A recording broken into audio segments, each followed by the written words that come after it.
You know, some people out there, when they talk, they fake the funk.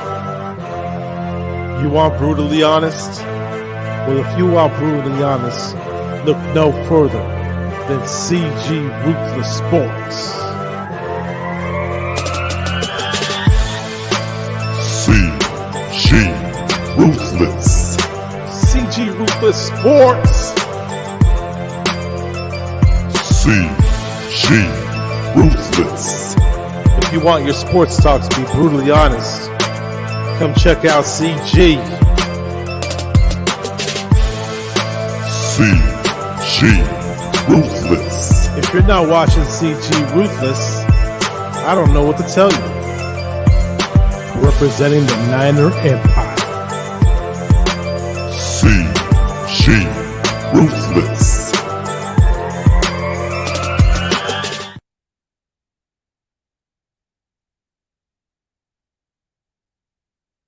Ladies and gentlemen, please welcome Amin the Dream. What's good, man? Well, nothing much, man. How are you? Glad to be on. Yeah, long overdue. It's been a while. So where can they find you on social media platform, man? So you can find me on Twitter. My Twitter handle is Amin the Dream 13. And you can find me on YouTube. It's just Amin the Dream, no 13 at the end, just Amin the Dream on YouTube. Okay. So what was your reaction of the outcome of the game against the Rams? Like, what caught you by surprise? I mean, we beat the Rams. That definitely caught me by surprise because I was one of those people, especially after the Cardinals game, I was like, there's no way we're beating the Rams. Like, I understand, Kyle Shanahan has McVay's number and stuff like that, but the Rams have made huge improvements, adding OBJ, Von Miller. Those are some huge storylines coming into the game. They have Matthew Stafford, so no more Jared Goff. Their team has improved way more than last year. So my whole thing was like, we're not going to beat the Rams. And then when we beat the Rams, that was shocking. But I will say is that the Rams game was definitely a great game, but I don't necessarily look forward to the rest of the games like Minnesota or like Bengals and be like, we beat the Rams, so we should be able to beat the Vikings or we should be able to beat the Bengals, because the Niners always play well against the Rams, where when you look at, if you could beat the Rams, when you look at, they beat the Rams, if you can beat the Rams, you should be able to beat Colt McCoy and the Cardinals, and they lost to Colt McCoy and the Cardinals. So it's just like one of those things where it's like, yes, we can beat the Rams, but like some of the other games in the schedule, we could lose.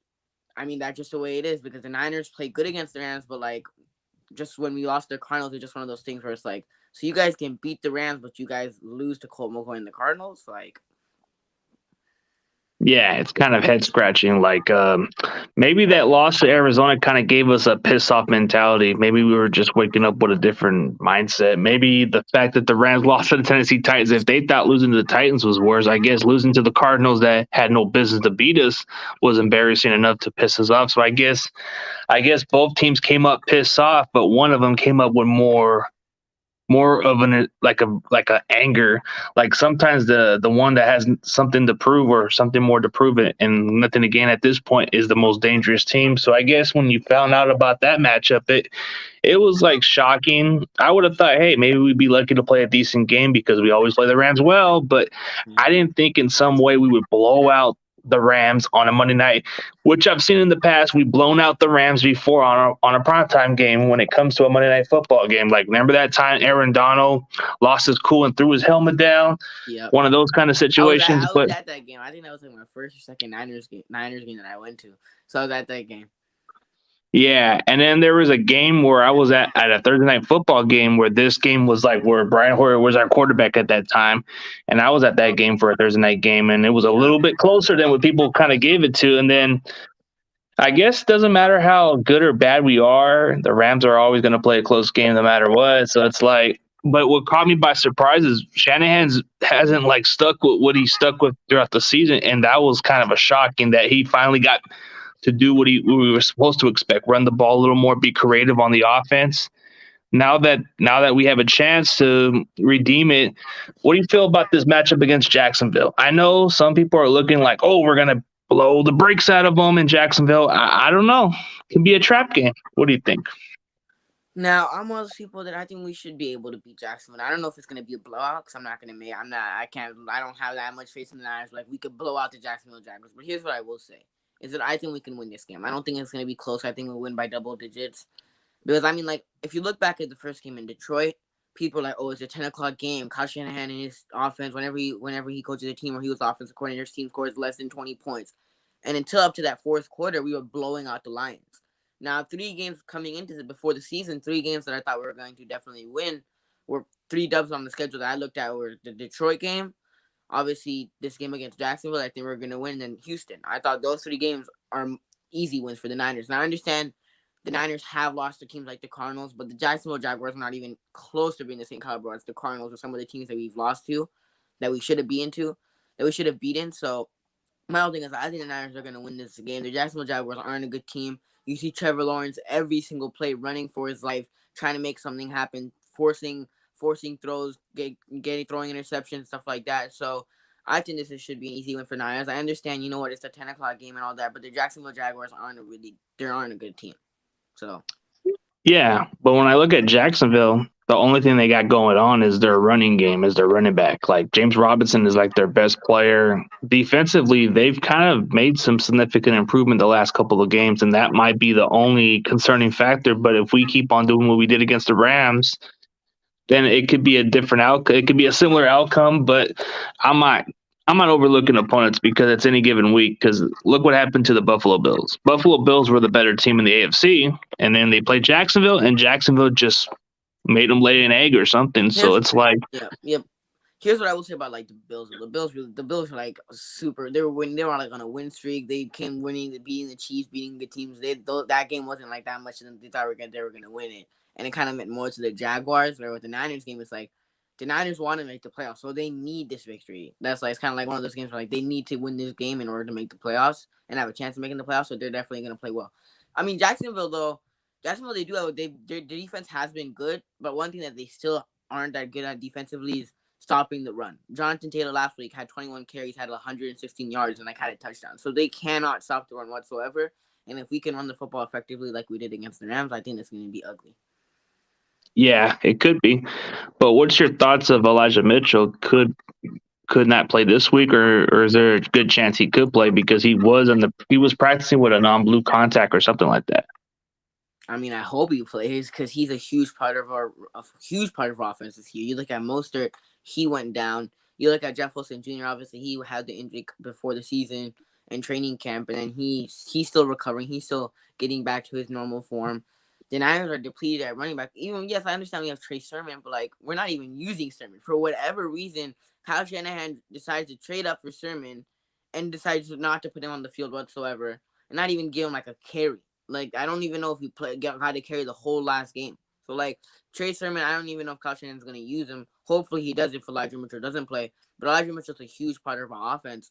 And if he doesn't play, it's going to be a huge loss. Especially when we play better teams like the Vikings or like the Bengals. It's going to be a huge loss.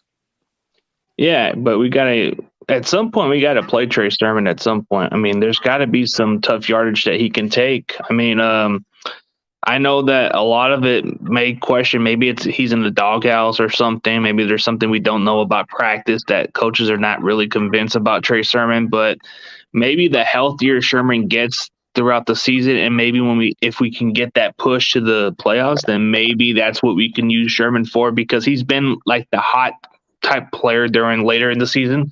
We've seen it in college football and throughout his career that he's usually the fresher back, and usually that's the kind of back you do need.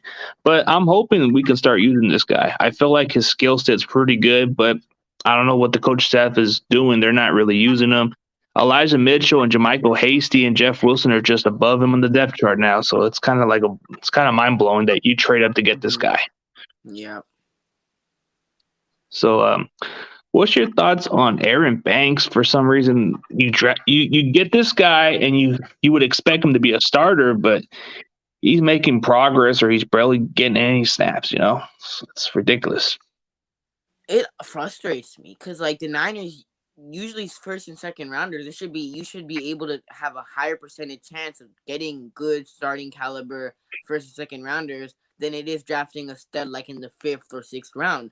And for whatever reason, the Niners draft one like in the 5th, 6th rounds, and they get studs like Talanoa Hufanga, George Kittle, and like in their first and second rounds, they just draft bust and guys that are just not on the team anymore, guys that just aren't living up to their first round or second draft, status. But like my whole thing with Aaron Banks is that you traded up to get you traded up to get this guy. I mean, you traded down to get this guy, and he's not even playing for you. And he's some games he's even inactive, right? And like my whole thing is like one guy that I wanted in the second round was Asante Samuel Jr. I think a lot of Niners fans wanted Asante Samuel Jr., especially with our cornerbacks. Our cornerbacks was like one of the weakest positions coming into this year. Cornerback was probably one of our weakest position groups. So my whole thing was like I thought the Niners were gonna draft Asante Samuel Jr.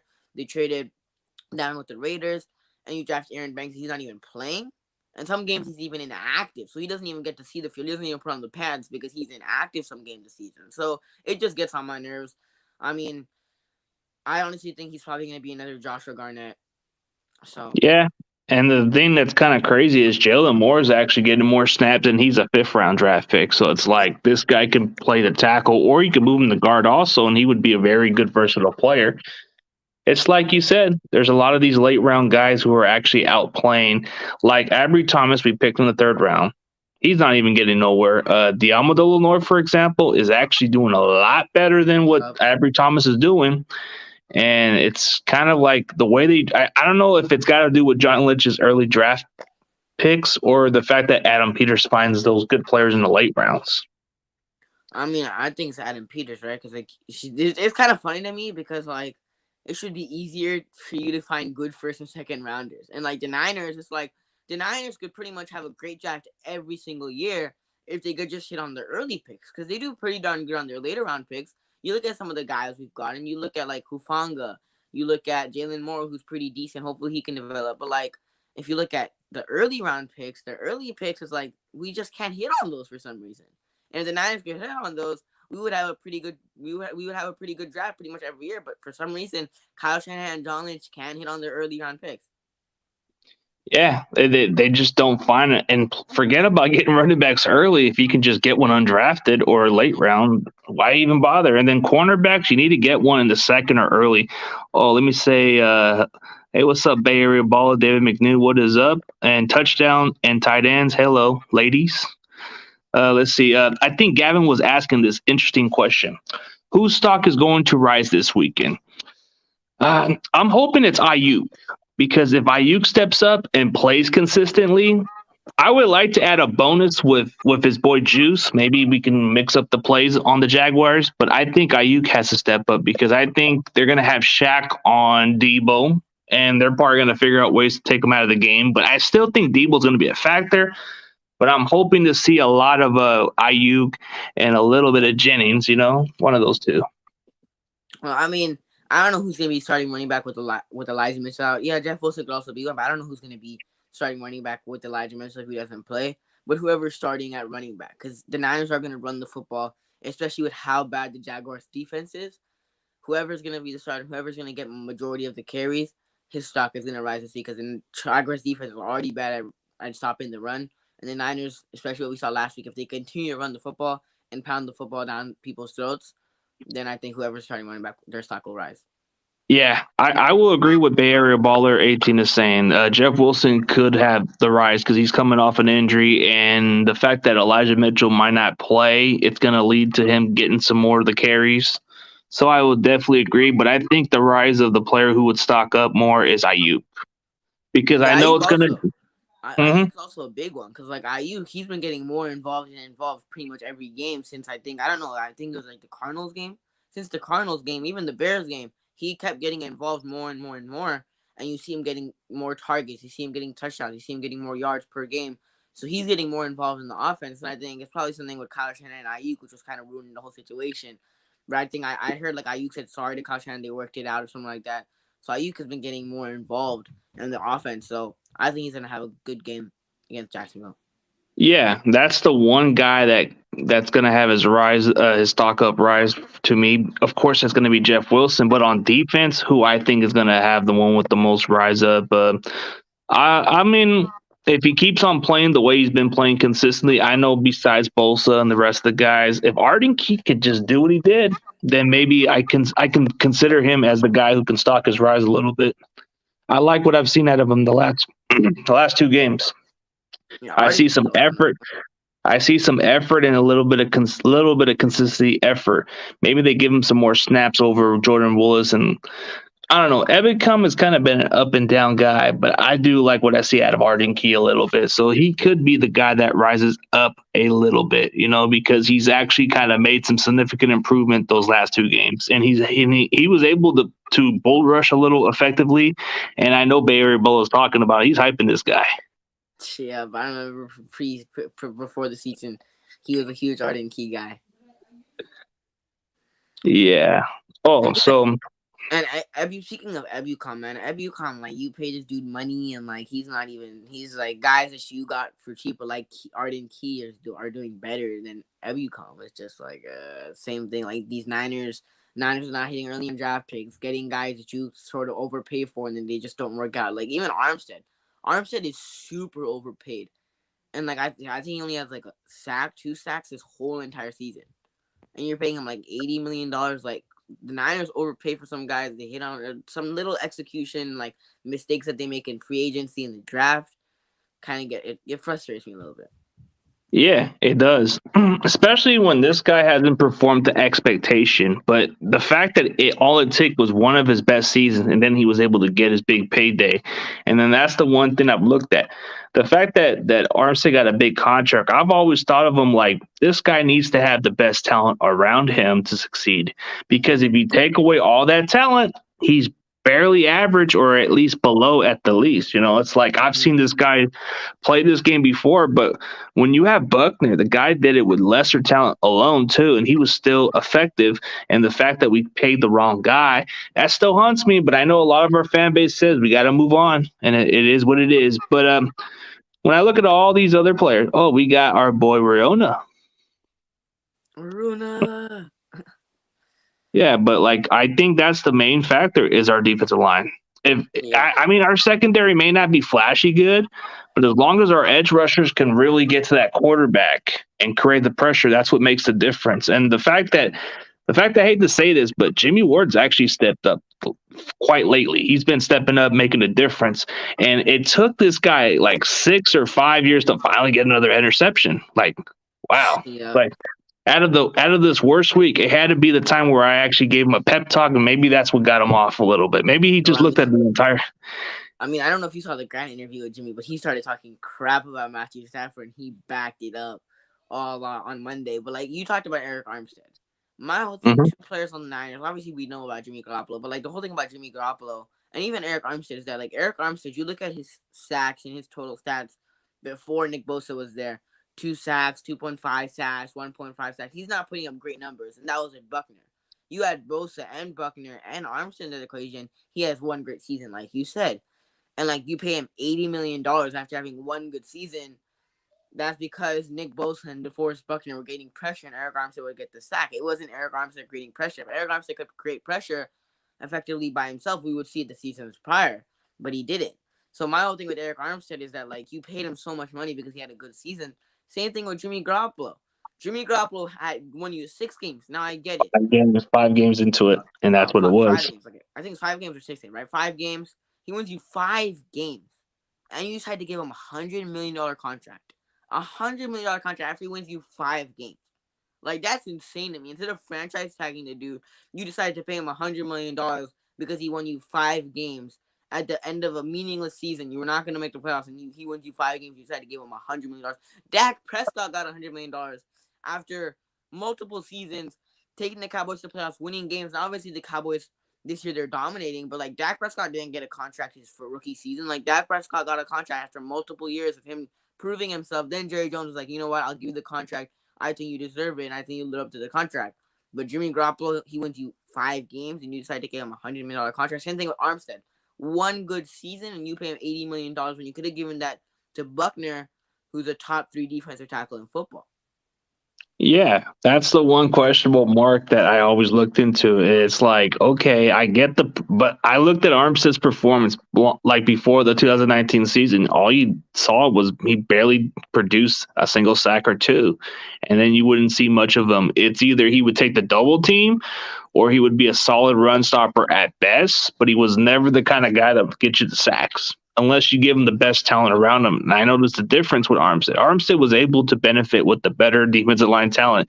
So I get that if you surround Armstead with better defensive line talent, then of course you're going to get something good out of Armstead. But if you don't, if you want to build around, like if you want to build around a discount D line, then Buckner's your guy because he can do it all, and he can take the double team. You look at this season, right? Without Buckner, Eric Armstead isn't putting up numbers. And I mean, like, I can't put up that much on Nick Bosa because Nick Bosa is one guy on the defensive line. But, like, Buckner, you look at when Buckner and Nick Bosa on the same defensive line, they caused havoc. Where if you look at Nick Bosa and Armstead, Nick Bosa is creating pressure at times, but Armstead, you don't necessarily see him creating pressure. He's good at run stopping, but is he worth $80 million because he's good at run stopping? No. So... yeah, that's the point of Armstead. I always thought of him as barely average at best, but it's like the production alone. So I guess let's see what Gavin says. Does Bosa get another sack this week? I believe so. Hey, I'll go on a limb and say maybe 2 sacks. I think so. I think he can get at least 2 sacks or one at least 1 sack, right? Because we already know Jacksonville Jaguars' offensive line is not that great. And I said it before on the show. Trevor Lawrence, every damn play, he's running for his life, trying to make something happen because that's how bad the offensive line is. Bosa is going to get at least 1 sack. Guaranteed at least 1 sack because that offensive line is horrible. Yeah, and I'm pretty sure any of our defensive line, I mean, heck, if Armstead can't even get a single sack, then that just proves my point that he's overrated. I mean, the fact that he's going to have a decent matchup, and then the one guy I've said is Arden Key might just rise up to this challenge. So I think he might even get – I might go on a limb and say, hey, this guy might even get 2 sacks. Arden Key? Yeah, this is a guy that could match. That's a bold prediction. Hey, I don't know. I could take that little risky because, I mean, I've seen a little bit of improvement, and the fact that the Jags line is not that great, and he was able to match up well with the Cardinals line and the Rams line, and Jacksonville's line doesn't seem as good like you were saying.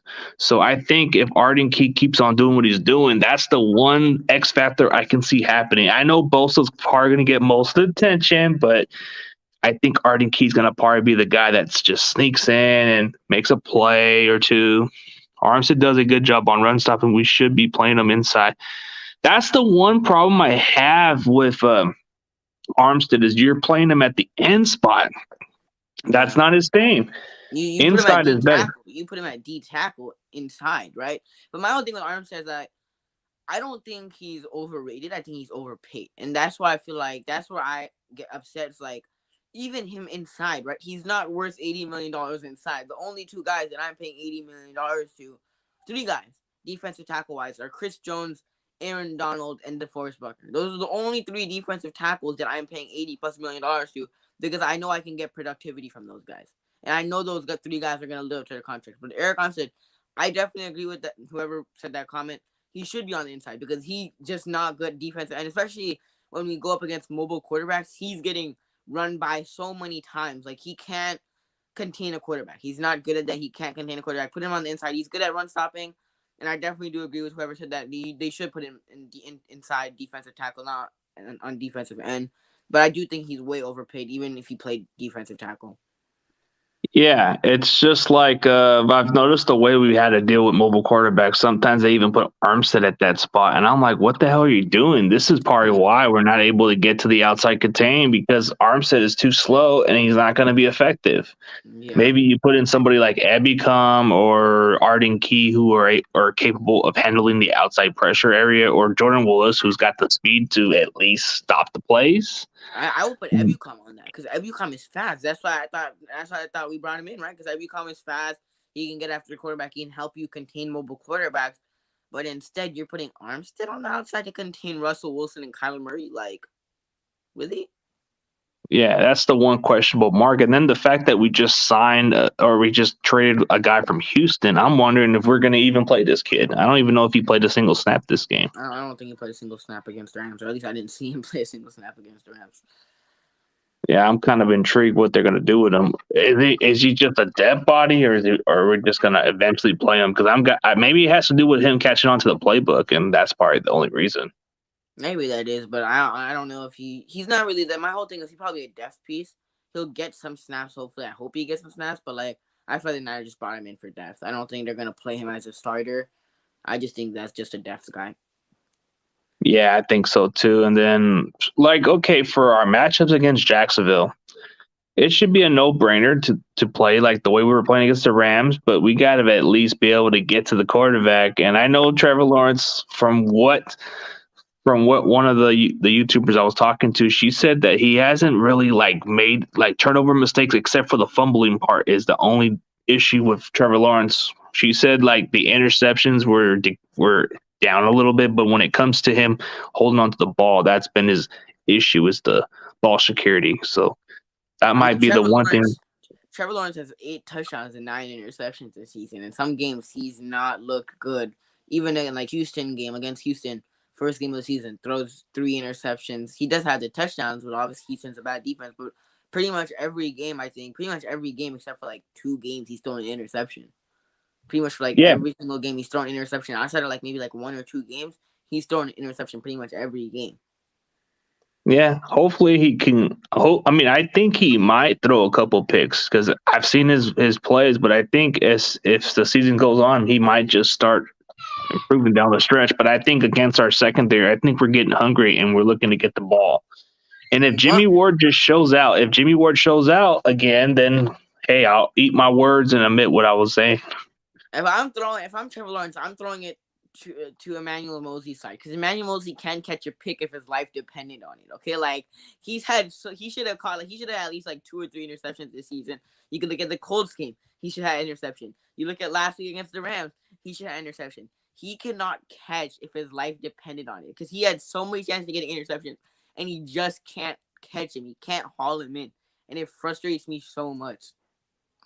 Yeah, I guess Mosley can be in a good position, but lately he just hasn't been able to capitalize. So it's like I like that Mosley is a good shutdown corner, but dude, you got to get your opportunities for those interceptions. But to make a fair argument, the one game where he could have got the interception wasn't Hufunga in the way. I mean, yeah, but he also had one more that he could have caught. I think it was like in the end zone somewhere. I think it was in the end zone. He had like an open interception. He just drops it, and then he goes like, "Oh," and he goes like, he does his thing, and I'm like, "All right, you should have caught that." Like, Yeah, there's been some opportunities out there. Hey, what's up, Big Play Slay and King Admin? Amin. Hey, what's up, Billy Badass? Hey, Crazy Juice, man. Hopefully you're right. Hopefully you're right, Crazy Juice. Hopefully we can get another. I'm hoping a pick six. Maybe another Jimmy Ward pick six would be sweet. yeah. Then it can. Hey, I like to admit when I'm wrong because if he can prove me wrong and play up to the next level, then I'll shut my mouth. But I'm gonna be just like the Stephen A. Smith and just keep on bashing on a certain individual just to hope for the best. You know, Debo Samuel's been showing off that chain. So have I. That chain was I've been showing off the chain too. But yeah, he's got a dope chain. I ain't gonna lie. But you know, I heard it costs like $120,000 for the chain he got. That's a lot, but like NFL players, like they don't care. Like guys buy expensive crap because they're good for it. They don't like have to worry about like 120 grand. Nobody else will pay 120 grand. Like an average person wouldn't pay 120 grand for a chain. Not even like 5 grand, 10 grand for a chain. But like NFL players, they're fine with it. They buy expensive crap because they can. Yeah, it's like because I guess when I was looking at one of the guys on Facebook, and he had like he had like a perfect example of how much it costs, and that chain is $120,000. Like it's ridiculous, but I guess a lot of athletes can afford that. I remember Teal had like an expensive chain. Quite a few players have had the chains where it's worth the cost of your house or something like that. How about Hufunga gets a pick six? Hey, I'm hoping Hufunga gets a pick six because also, man, anytime a player gets an interception or scores a touchdown, I hope so, right? Because like you want your team to win, you want your guys to do well. So like, I hope so. yeah, and it's like, Hufunga, I want to see his little Enzo celebration dance when he gets that pick six. So he does a little taunting about the Bay Area stuff. So yeah. Let's see, that's crazy. Damn, that's right. They don't care. Well, they got money. It's all. He's a Niners YouTuber, a very young Niners YouTuber who does Niners content and a little bit of everything, right? Yeah, I do some NFL, some Niners. I used to do some basketball. but I've moved away from that a little bit. I'm more like not NFL, but majority of my shows recently has just been Niners, and sometimes I'll talk NFL, but it's Niners and NFL mix of both. Yeah, I've noticed that ever since you got on the Grant show, you were like that was before I was getting into the conversation on the phone, but you were like maybe like a spot ahead of me, and then you started becoming more a little bit bigger here and there. Then you start doing your content, so it's like I've seen you've been flying around lately, and then they call you like the Vish Junior or something. Yeah, I got that like the first day, pretty much like the first time I went on Grant's show. Everybody was like Vish Junior, Vish Junior, Vish. Why is your brother here? Vish, Vish, Vish Junior, Vish Junior. Why is your brother here? Vish. Like the whole, even like now, sometimes I'll get some like the mini Vish, mini Vish.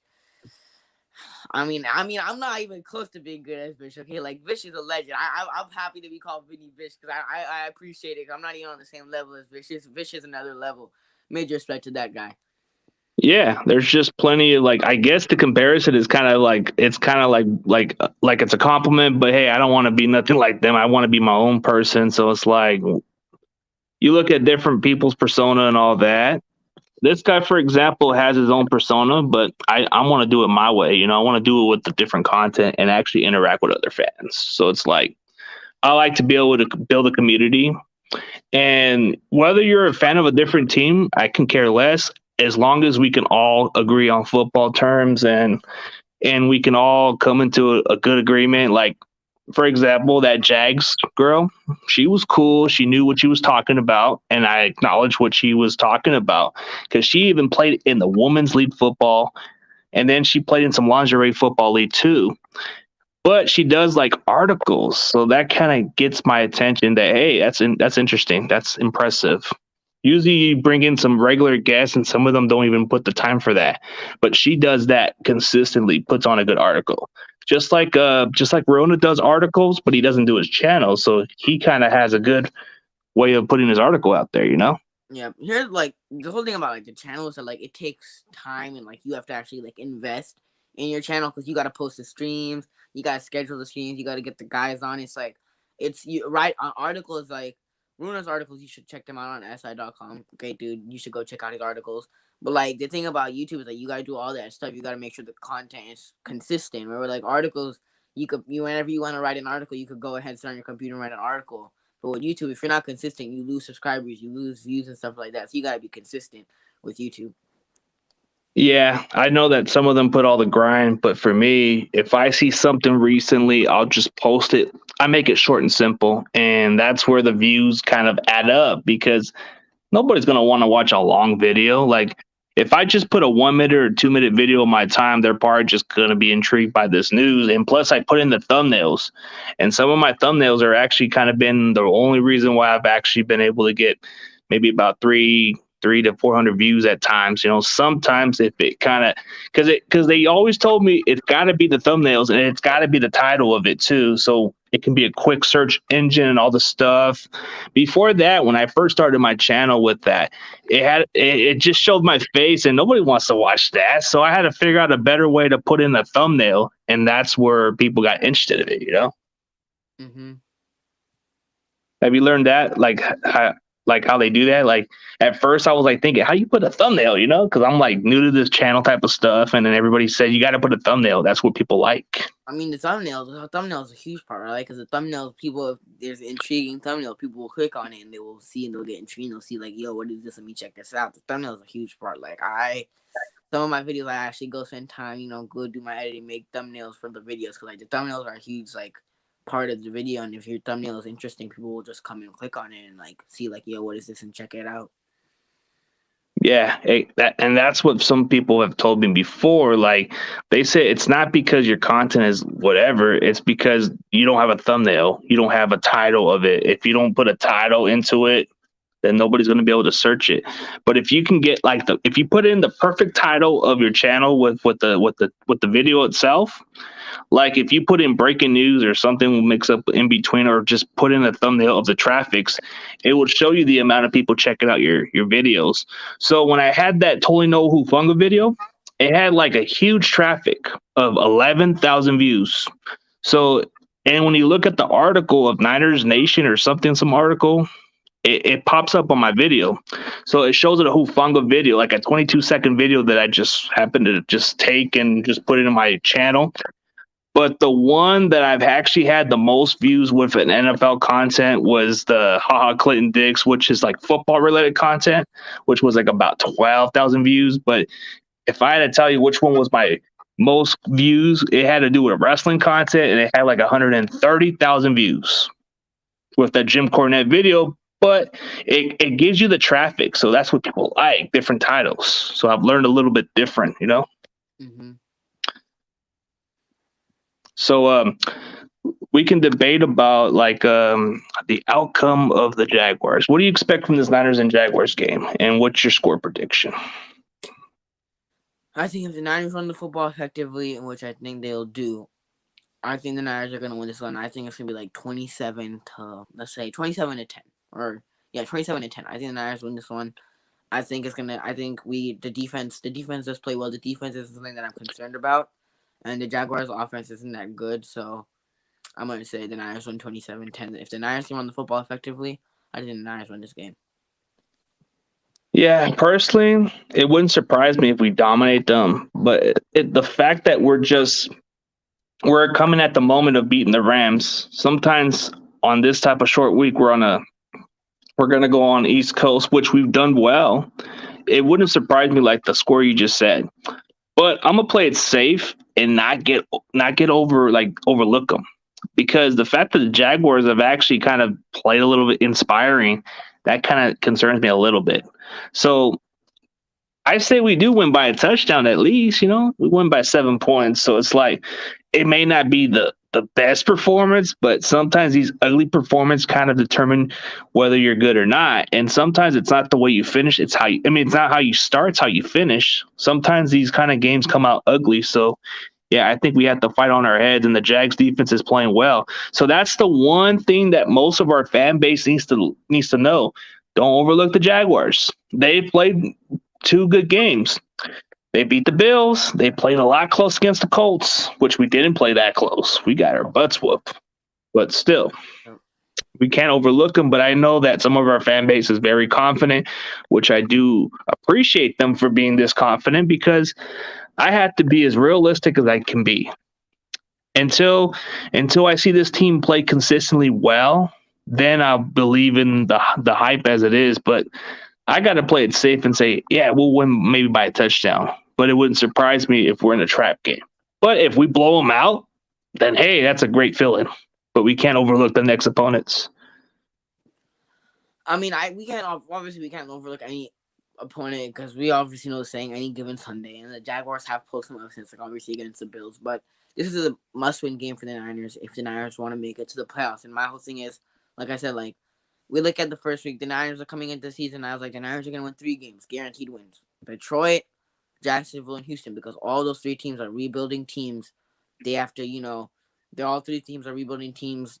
The Niners are a good team. I think they're a good caliber team, and I think they should be able to beat all 3 of those teams. So I obviously can't overlook any opponent in the NFL, but this is a game that I think the Niners will win, because they're obviously, if they do stick to the run, I think the Niners will win this game. And that's simple Jaguars. We obviously know the defense has been playing well, but they really aren't that good at stopping the run, like I said before.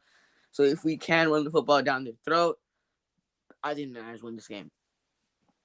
Yeah, it could be a dominant fashion like the time we had with the Rams. Usually when we stick with our formula, that's when we get at our best. So I like your confidence about how you feel. Like, this game should be winnable if we just do what we do best. If we did that against the Rams, more than likely we're going to continue on, and then maybe continue on to Minnesota. So we'll see.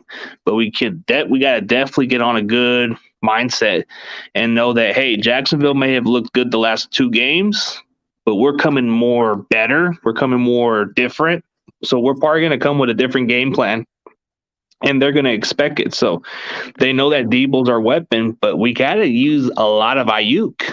Ayuk is one guy they're probably not going to focus on a lot, because they've seen a little struggles from him lately. So it's like, what can we expect from Ayuk? That's what they're probably thinking, like, oh, let's focus on Debo. They've been giving him the ball. And then if they focus on Debo, Ayuk's going to get the targets and be the factor, and that's going to be the scary part. Yeah, Ayuk, I expect him to have at least 5 receptions, because Ayuk has been getting more and more involved in the offense. And teams, like you said, teams focus on Debo because Debo is having a great season. So people's Ye- concern isn't Ayuk. People's concern is like, you know what are we gonna do to stop Debo Samuel? Because majority of the season, pretty much every team hasn't been able to stop Debo. Debo's been dominant this year. So how can we stop Debo Samuel?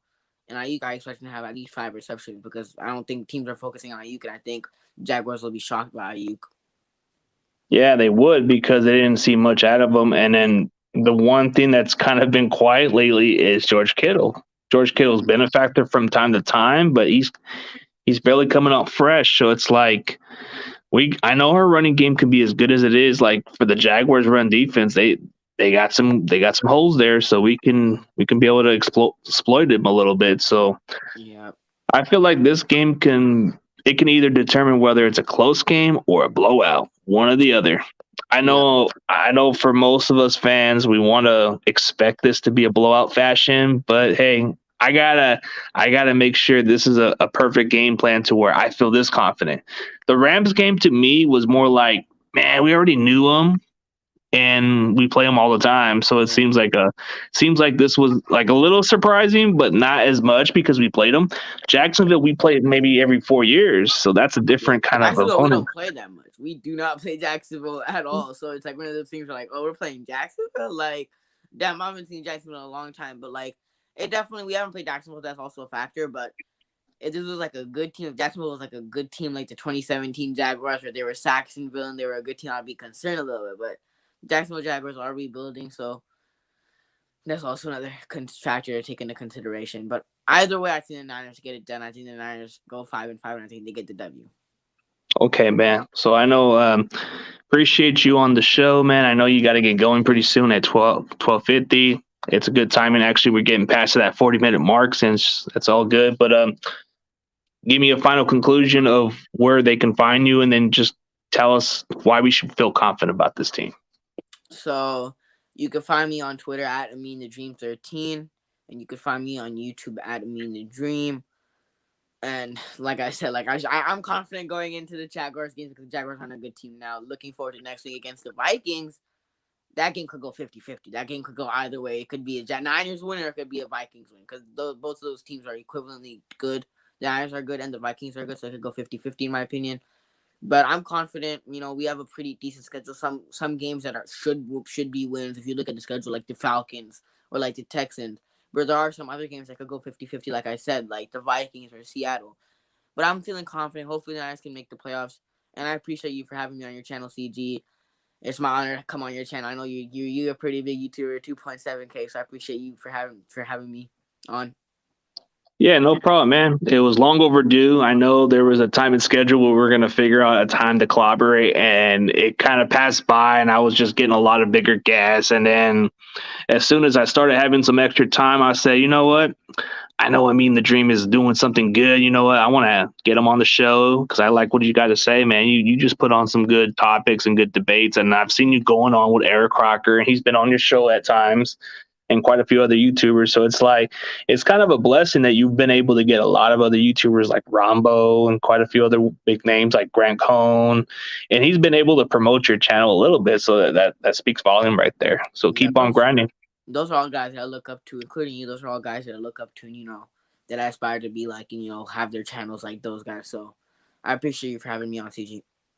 Yeah, no problem, man. And hopefully it gets up to that 1K, man. So that's all I hope for, man. But The goal, man. yeah, okay, all right, man. So as always, bro, we'll look for maybe next time down the road. I'll go on your channel or whatever you prefer. But as always, CG Ruthless Sports and Amin the Dream is out. And as always, go Niners. All right, bro.